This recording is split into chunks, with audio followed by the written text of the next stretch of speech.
ನನ್ನ ಲೈಫ್ನ ಹಾಳು ಮಾಡಿದ್ರು, ನಾನು ಯಾವುದೇ ಕಾರಣಕ್ಕೂ ಬಿಡಲ್ಲ ಆ ವ್ಯಕ್ತಿಗಳಂತ ರಿವೆನ್ಸ್ ತೊಗೋಬೇಕು ಅಂತ ಅನ್ಕೋತಿರಲ್ಲ. ಸೊ ಯಾವ ಥರ ಲೈಫಲ್ಲಿ ರಿವೆನ್ಸ್ ತೊಗೋಬೇಕು ಆ್ಯಕ್ಚುಲಿ, ಸ್ಪೆಷಲಿ ರಿಲೇಷನ್ಶಿಪ್ಪಲ್ಲಿ ನಂಬಿಕೆ ದ್ರೋಹ ನಡೆದಾಗ ರಿವೆನ್ಸ್ ತೊಗೋಬೇಕು ಅನ್ನೋದು ಕಾಮನ್ ಆಗಿ ಎಲ್ರಿಗೂ ಬರುತ್ತೆ. ಕರೆಕ್ಟ್. ಇವತ್ತಿನ ವಿಡಿಯೋದಲ್ಲಿ ನೀವು ಹೇಗೆ ರಿವೆನ್ಸ್ ತೊಗೋಬೇಕು, ರಿವೆನ್ಸ್ ತಗೊಂಡ್ರೆ ಲೈಫ್ ಟೈಮ್ ನೆನ್ಪಿಟ್ಕೋಬೇಕು ಅವ್ರು ಆ್ಯಕ್ಚುಲಿ, ಆ ಥರದ್ದು ರಿವೆನ್ಸ್ ತೊಗೊಳ್ಳಿ ನೀವು. ಆ ಥರದ್ದೇ ನಾನು ಶೇರ್ ಮಾಡ್ತೀನಿ ವಿಚಾರ, ಸ್ಕಿಪ್ ಮಾಡಬೇಡಿ. ತುಂಬ ಯೂಸ್ಫುಲ್ ಆಗಿದೆ ಆ್ಯಕ್ಚುಲಿ. ಲೈಫಲ್ಲಿ ನಿಮಗೆ ನಿಜವಾಗ್ಲೂ ಸೀರಿಯಸ್ ಆಗಿದ್ರೆ ಲೈಫಲ್ಲಿ ನೀವು ರಿವೆನ್ಸ್ ತಗೊಳ್ಳೇಬೇಕು ಅಂದರೆ ಈ ವಿಡಿಯೋ ನೋಡಿ. ಅದಕ್ಕಿಂತ ಮುಂಚೆ ಫಸ್ಟ್ ಟೈಮ್ ನಮ್ಮ ಚಾನಲ್ ನೋಡ್ತಾ ಇದ್ರೆ ಸಬ್ಸ್ಕ್ರೈಬ್ ಮಾಡ್ಕೊಳ್ಳಿ. ಆ್ಯಂಡ್ ಕೌನ್ಸಿಲಿಂಗ್ ಬೇಕಾದ ಸ್ಕ್ರೀನ್ ಮೇಲೆ ನಂಬರ್ ಹಾಕಿರ್ತೀನಿ, ಕಾಂಟ್ಯಾಕ್ಟ್ ಮಾಡಿ. ಬಟ್ ಫೀಸ್ ಇರುತ್ತೆ, ಫ್ರೀ ಇರಲ್ಲ. Okay, first point it's very important ಇದೆ. ಏನಂತ ಹೇಳಿದ್ರೆ, ನಾನಿಲ್ಲದೆ ನನ್ನ ಅವ್ರ ಲೈಫಲ್ಲಿ ಅವ್ರು ಬದುಕಲ್ಲ ಅನ್ನೋದೊಂದು ಇರುತ್ತಲ್ಲ, ಅವ್ರದ್ದೊಂದು ಥಾಟ್, ಅದನ್ನು ಸುಳ್ಳು ಮಾಡಿ ಫಸ್ಟು. ನಾನಿರೋದಕ್ಕೆ ಅವ್ರ ಲೈಫ್ ಇಲ್ಲಿ ತನಕ ನಡೆದಿದ್ದು, ನಾನಿಲ್ಲ ಅಂದರೆ ಅವ್ರ ಲೈಫ್ ಏನೂ ಇಲ್ಲ, ಸಪ್ಪೆ ಎಲ್ಲ ಅಂತ ಹೇಳ್ತಾರಲ್ಲ, ಅದನ್ನು ಸುಳ್ಳು ಮಾಡ್ಬೇಕು ನೀವು. ನನ್ನ ಮೇಲೆ ಡಿಪೆಂಡ್ ಆಗಿದ್ರೆ ಆ್ಯಕ್ಚುಲಿ, ಎಮೋಷ್ನಲಿ, ಫಿಸಿಕಲಿ, ಮಾರಲಿ ಎಲ್ಲದರಲ್ಲೂ ಡಿಪೆಂಡ್ ಆಗಿ, ಈಗ ನಾನಿಲ್ಲೇ ಓಡಾಡ್ತಿದ್ದಾರೆ ಅಂತ ಅನ್ಕೊಂಡು ಖುಷಿಯಿಂದ ಓಡಾಡ್ತಾರಲ್ಲ ನಿಮ್ಮನ್ನು ಕೇವಲ ನೋಡಿಕೊಂಡು, ಅದನ್ನು ಸುಳ್ಳು ಮಾಡಬೇಕು. ಅಷ್ಟು ಚೆನ್ನಾಗಿಲ್ಲ, ಯಾರಿಲ್ಲ ಅಂದರೂ ಕೂಡ ನಾನು ತುಂಬ ಚೆನ್ನಾಗಿ ಬದುಕ್ತೀನಿ ಅನ್ನೋದನ್ನು ಪ್ರೂವ್ ಮಾಡಬೇಕು. 100% ಪಾಸಿಬಿಲಿಟಿ ಇದೆ. It's all about mindset. ನೋಡಿ, ಒಂದು ಊರಲ್ಲಿ ಬದುಕ್ತಿರೋ ವ್ಯಕ್ತಿಗೆ ಒಂದು ಕಾಡಲ್ಲಿ ಕರ್ಕೊಂಡೋಗಿ ಸಿಂಗಲ್ ಮನೆ ಮಾಡಿ ಅಲ್ಲಿ ಬದುಕಲಿಕ್ಕೆ ಸಾಧ್ಯ ಇದೆ. ಬಟ್ ಅವ್ರ ಮೈಂಡ್ ಸೆಟ್ಟನ್ನು ಸ್ಟ್ರಾಂಗ್ ಮಾಡ್ಕೊಂಡ್ರೆ ನೋಡ್ಬೋದು ನೀವು.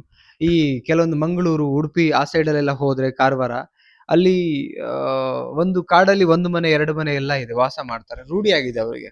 ಕೆಲವರೆಲ್ಲ ಸಿಟಿಗಳ ಮಧ್ಯೆ, ತುಂಬಾ ಮನೆಗಳ ಮಧ್ಯೆನೂ ಬದುಕ್ತಾ ಇರೋದು. ಅಲ್ಲೂ ಬದುಕ್ತಿರೋರು ಮನುಷ್ಯರೇ, ಇಲ್ಲೂ ಬದುಕ್ತಾ ಇರೋರು ಮನುಷ್ಯರೇ. ಅಂದರೆ ನಾನು ಹೇಳಿ, everything is possible if you try on that mind set. ಆ ಮೈಂಡ್ ಸೆಟ್ ಮೇಲೆ ಟ್ರೈ ಮಾಡಿದ್ರೆ ಎಲ್ಲ ಪಾಸಿಬಿಲಿಟಿ ಇದೆ. ಸೊ ಅದಕ್ಕೆ ಹೇಳ್ತಾ ಇದ್ದೀನಿ, ಏನು ಅಂತ ಹೇಳಿದ್ರೆ 100% ಅವರು ಒಂದು ಏನು ಅನ್ಕೊಂಡಿದಾರಲ್ಲ, ಅದು ಆ ಒಂದು ಮೈಂಡ್ ಸೆಟ್ನ ನೀವು ಸುಳ್ಳು ಅಂತ ಪ್ರೂವ್ ಮಾಡಿದ್ರೆ 100% ಲೈಫ್ ಟೈಮ್ ನೀವು ಕೊಡುವಂಥ ಒಂದು ದೊಡ್ಡ ರಿವೆಂಜ್ ಇದೆ ಆ್ಯಕ್ಚುಲಿ, ನೆನಪಲ್ಲಿ ಇಟ್ಕೊಳ್ಳಿ. ಸೆಕೆಂಡ್ ಪಾಯಿಂಟ್ ಏನಂತ ಹೇಳಿದ್ರೆ, ನಿಮ್ಮ ಲೈಫ್ ಲೆವೆಲ್ ಅಪ್ ಬಿಲ್ಡ್ ಮಾಡ್ತಾ ಹೋಗಿ, ಅಪ್ ಮಾಡ್ತಾ ಹೋಗಿ. ನೀವೇನು ಬದುಕ್ತಾ ಇದ್ದೀರಲ್ಲ, ನಿಮ್ಮ ಬಾಡಿ ಫಿಟ್ನೆಸ್ನ ನೆಕ್ಸ್ಟ್ ಲೆವೆಲ್ಗೆ ತೊಗೊಂಡೋಗಿ, ನಿಮ್ಮ ಬಾಡಿ ಸ್ಟ್ರಕ್ಚರ್ನ ನೆಕ್ಸ್ಟ್ ಲೆವೆಲ್ ತೊಗೊಂಡೋಗಿ, ನಿಮ್ಮ ಕಾನ್ಫಿಡೆನ್ಸನ್ನು ನೆಕ್ಸ್ಟ್ ಲೆವೆಲ್ಗೆ ಬಿಲ್ಡ್ ಮಾಡ್ತಾ ಹೋಗಿ. ಆ್ಯಂಡ್ ನಿಮ್ಮ ಫಿನಾನ್ಷಿಯಲ್ ಸ್ಟೇಬಿಲಿಟಿ ಏನಿದೆಯಲ್ಲ, ಫಿನಾನ್ಷಿಯಲ್ ಏನು ಪರಿಸ್ಥಿತಿ, ಸಿಚುವೇಶನ್, ಅದನ್ನು ನೆಕ್ಸ್ಟ್ ಲೆವೆಲ್ ತೊಗೊಂಡೋಗಿ. ಸೊ ನಿಮ್ಮ ಹ್ಯಾಪಿನೆಸ್ ಅದನ್ನು ನೆಕ್ಸ್ಟ್ ಲೆವೆಲ್ ತೊಗೊಂಡೋಗಿ, ನೀವು ಬದುಕುವಂಥ ರೀತಿ ಅದನ್ನು ನೆಕ್ಸ್ಟ್ ಲೆವೆಲ್ ತೊಗೊಂಡು ಹೋಗಿ. ಏನಕ್ಕೆ ಅಂತ ಹೇಳಿದ್ರೆ, ನೀವು ಬದುಕ್ತಾ ಇರೋ ಬದುಕು ಪ್ರತಿಕ್ಷಣ ನೋಡಿಬಿಟ್ಟು, ನೀವಿರೋದನ್ನ ನೋಡಿ ಮಿಸ್ ಮಾಡ್ಕೊಂಡೆ ಲೈಫ್ ಲಾಂಗ್ ಅಂತ ಅವ್ರಿಗೆ ಫೀಲ್ ಆಗಬೇಕು. ಅದೇ ಅಲ್ವಾ ರಿವೆಂಜು. ನೀವು ಅವರಿಗೇನೋ ಒಂದು ಕೋಪದಲ್ಲಿ ಹಂಗೆ ಕೇಡು ಬಯಸ್ಬೇಕು, ಕೆಟ್ಟದ್ದು ಮಾಡಬೇಕು, ಆ ರಿವೆಂಜ್ ಶಾಶ್ವತ ಅಲ್ಲ ಆ್ಯಕ್ಚುಲಿ. ಕ್ಷಣಿಕ, ನಿಮ್ಮ ಕೋಪ ಆರೋ ತನಕ ಅಷ್ಟೇ. ಏನೋ ಹಂಗೆ ಮಾಡಿಬಿಡ್ಬೇಕು, ಹಿಂಗೆ ಮಾಡಿಬಿಡ್ಬೇಕು ಅಂತೀರಾ, ಅದಲ್ಲ ಆ್ಯಕ್ಚುಲಿ ನಾನು ಹೇಳೋದು. ಲೈಫ್ ಟೈಮ್ ರಿವೆಂಜ್ ಅಂತ ಹೇಳಿದ್ರೆ, ನೀವು ಇಲ್ದಿರ ಲೈಫ್ ಟೈಮ್ ಅವ್ರು ಬದುಕ್ತಿರ್ತಾರಲ್ಲ ಕೊರ್ಗಿ, ಆ ಶಿಕ್ಷೆ ಅವ್ರು ಅನುಭವಿಸ್ಬೇಕು ಅಂತ ಹೇಳಿದ್ರೆ, ನಿಮ್ಮ ಲೈಫ್ನ ನೆಕ್ಸ್ಟ್ ಲೆವೆಲಿಗೆ ಅಪ್ಡೇಟ್ ಮಾಡ್ತಾ ಹೋಗಿ ನೀವು. ಅಂದರೆ ಬಾಡಿ ಫಿಟ್ನೆಸ್ ಇಟ್ಕೊಳ್ಳೋದಾಗಿರ್ಬೋದು, ನಿಮ್ಮ ಲೈಫ್ ಸ್ಟೈಲ್ ಆಗಿರ್ಬೋದು, ನಿಮ್ಮ ಫಿನಾನ್ಷಿಯಲ್ ಕಂಡೀಷನ್ ಆಗಿರ್ಬೋದು, ನಿಮ್ಮ ಖುಷಿ ಆಗಿರ್ಬೋದು, ನಿಮ್ಮ ಕಾನ್ಫಿಡೆನ್ಸ್ ಲೆವೆಲ್ ಆಗಿರ್ಬೋದು, ನಿಮ್ಮ ಡ್ರೆಸ್ಸಿಂಗ್ ಸೆನ್ಸ್ ಆಗಿರ್ಬೋದು, ಎವ್ರಿಥಿಂಗ್ ಎಲ್ಲ ನೆಕ್ಸ್ಟ್ ಲೆವೆಲ್ಗೆ ಹೋಗಬೇಕು. ಆವಾಗ ಅದನ್ನು ನೋಡಿ ಉರಿಬೇಕು, ಉರ್ಕೊಂಡು ಸಾಯ್ಬೇಕು ಎವ್ರಿ ಡೇ. ಆ ಥರ ಬದುಕಿ ನೀವು. ಓಕೆ, ಇದು second point. And third point ಅಂದರೆ, ಜೆನ್ಯೂನ್ ಮೂವ್ ಆನ್ ಆಗಬೇಕು ನೀವು. ಅವರಿಗೆ ಇವ್ರನ್ನ ಕಳ್ಕೊಂಡಲ್ಲ ಅಂತ ಬಿಗ್ಗೆಸ್ಟ್ ಮಿಸ್ಟೇಕ್ ಮಾಡಿದೆ ನನ್ನ ಲೈಫಲ್ಲಿ, ಇವ್ರನ್ನ ಕಳ್ಕೊಂಡು ಅಂತ ಅವ್ರಿಗೆ ಎವ್ರಿ ಡೇ ಫೀಲ್ ಆಗಬೇಕು. ಅದು ಫೀಲ್ ಆಗೋದು ಯಾವಾಗ ನೀವು ಜೆನ್ಯೂನ್ ಆಗಿ ಮೂವ್ ಆನ್ ಆಗ್ತಿರಲ್ಲ. ಕೆಲವರು ಎಷ್ಟೋ ಜನ ಮೂವ್ ಆನ್ ಆಗ್ತುವ ಒದ್ದಾಡ್ತಾರೆ. No, not like that.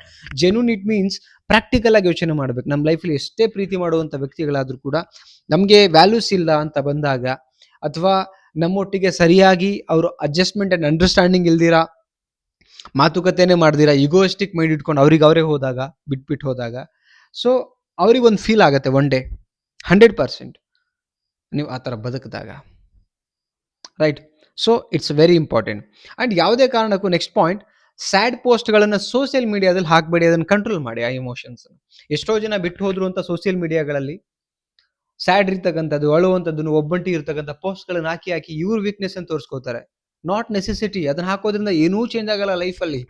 ನಿಮ್ಮ ವೀಕ್ನೆಸ್ ಶೋ ಅಪ್ ಆಗುತ್ತೆ. 100 ಜನಗಳಿಗೆ ನಾನು ಸರಿ ಇಲ್ಲ ಅನ್ನೋದನ್ನ ನೀವೇ ತೋರಿಸ್ಕೊಡ್ತಾ ಇದ್ದೀರಾ ಥ್ರೂ ಫೇಸ್ಬುಕ್, ವಾಟ್ಸಾಪ್, ಇನ್ಸ್ಟಾಗ್ರಾಮ್ ಆ ಸೋಷಿಯಲ್ ಮೀಡಿಯಾ ಎಲ್ಲ ಹ್ಯಾಂಡಲ್ಸ್ಗಳಲ್ಲಿ. ಅದೇ ಹೇಳ್ತಿರೋದು. ಅದು ಯಾಕೆ? ನಿಮ್ಮ ಖುಷಿನ ಹಂಚ್ಕೊಳ್ಳಿ, ದುಃಖನ ಹಂಚ್ಕೋಬೇಡಿ. ದುಃಖನ ಹಂಚ್ಕೊಂಡಾಗ ಎಲ್ಲರೂ ನಿಮ್ಮನ್ನು ಕಾಲೆಳಿತಾರೆ ಆ್ಯಂಡ್ ವೀಕ್ ಆಗಿ ನೋಡ್ತಾರೆ, ನಾನು ಹೇಳೋದು.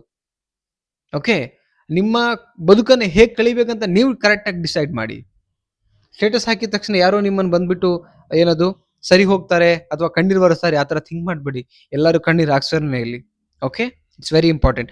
ಈ 4 ವಿಚಾರ ಇದೆಯಲ್ಲ, ಇದನ್ನ ಕರೆಕ್ಟಾಗಿ ಮಾಡಿದ್ರೆ, ಇದನ್ನ ಕರೆಕ್ಟಾಗಿ ಫಾಲೋ ಅಪ್ ಮಾಡಿ ಇಂಪ್ಲಿಮೆಂಟ್ ಮಾಡಿದ್ರೆ ಲೈಫ್ ಲಾಂಗ್ ಅವ್ರಿಗೆ ನೀವು ಶಿಕ್ಷೆ ಕೊಟ್ಟಂಗೆ ಲೆಕ್ಕಾಚಾರ ನನ್ನ ಪ್ರಕಾರ. ಇದು ಬುದ್ಧಿವಂತರಿಗೆ ಮಾತ್ರ, ರೈಟಾಗಿ ಯೋಚನೆ ಮಾಡೋರಿಗೆ ಮಾತ್ರ ಈ ಒಂದು video. Yes, exactly correct sir ಈ ಒಂದು ಪಾಯಿಂಟ್ಗಳಂತ ನಿಮಗೆ ಅನ್ಸಿದ್ರೆ ಕಮೆಂಟ್ ಸೆಕ್ಷನ್ ನೀವು ಕಮೆಂಟ್ ಮಾಡಿ. ಇಷ್ಟ ಆದರೆ ಲೈಕ್ ಮಾಡಿ ಆ್ಯಂಡ್ ಶೇರ್ ಮಾಡೋದನ್ನು ಮರಿಬೇಡಿ. ದಯವಿಟ್ಟು ಶೇರ್ ಮಾಡಿ, ಏನೂ ಕಳ್ಕೊಳ್ಳಲ್ಲ. ಕಂಜೂಸ್ ಮಾಡಬೇಡಿ ಈ ವಿಚಾರದಲ್ಲಿ. ಇನ್ನೊಬ್ಬರಿಗೆ ಎಷ್ಟೋ ಜನ ಇವತ್ತು ಫೇಲ್ಯೂರ್ ಆಗಿ ಆಗಿ ಆಗಿ ಕೊರಗ್ತಾ ಇದ್ದಾರೆ. ಅವ್ರಿಗೆ ಹೆಂಗೆ ಬದುಕಬೇಕು ಅನ್ನೋದನ್ನ, ಒಂದು ರಿವೆಂಜ್ ಹೆಂಗೆ ಕೊಡಬೇಕು ಅನ್ನೋದನ್ನ ಈ ವಿಡಿಯೋ ತಿಳಿಸ್ಕೊಡುತ್ತೆ. ಎಷ್ಟು ಸಾಧ್ಯ ಆಗುತ್ತೆ ಅಷ್ಟು ಶೇರ್ ಮಾಡಿ. ನನ್ನ ಪ್ರಕಾರ ಕಡಿಮೆ ಅಂದ್ರೆ 1000 ಜನಗಳಿಗೆ ಶೇರ್ ಮಾಡಿ. Okay, thank you so much guys. ಮತ್ತೊಂದು ಟಾಪಿಕಲ್ಲಿ ಸಿಗೋಣ. ಬಾಯ್.